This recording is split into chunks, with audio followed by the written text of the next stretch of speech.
I've been involved in the charity circuit for many years now, even before I finished rowing, which was 11 years ago, which is the scary thing about my sporting career. That of somebody that's got so much out of sport, is that of the sport of rowing has done to me everything I've got in some ways, and of being able to pay back into the community, of giving some of the advice, giving a little bit of profile to projects like this is such an easy price for somebody like me to give in some ways, and can make so much difference to community-based projects. You talk about payback. How exactly do you feel this can impact the community here in Willesden? Well, this project is not about finding our next Olympic champions, but it may do.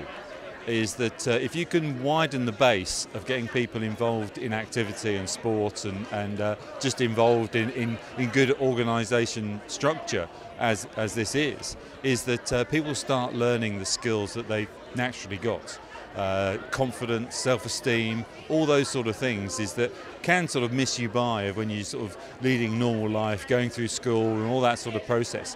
And having that opportunity of coming down to the track and being involved in a group, you start learning a little bit more about yourself. You learn how to conduct yourself in a group. Yeah, we still can go a little bit wild sometimes and have a laugh and have some fun, but that's what it's all about. And you learn so much about yourself from that point of view. And then you may not be a champion coming out of it, but you're actually going to help society a lot more from being in a situation like this than actually kicking around the streets not really doing much.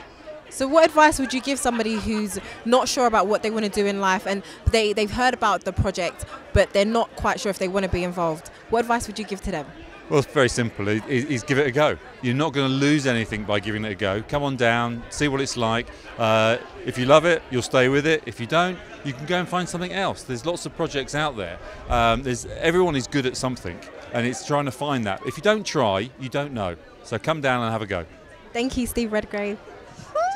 Do you think you would mind asking him how he felt about being thrashed by all the young athletes? Oh yeah, so I didn't want to embarrass you, but how did you feel? Well, of being a rower, going backwards all my life in a boat, to be up there with Michael Johnson and Seb Coe, I was pretty pleased. But there were about 20 youngsters that were flying past us. So I'm impressed I'm up there with the elite on the athletics track, but there's obviously a lot more people that are faster than us three. Yeah, to be fair, you were wearing your shoes, come on. We had to come up with this excuse somehow. I made sure when they said bring some trainers down with you, I made sure they stayed at home.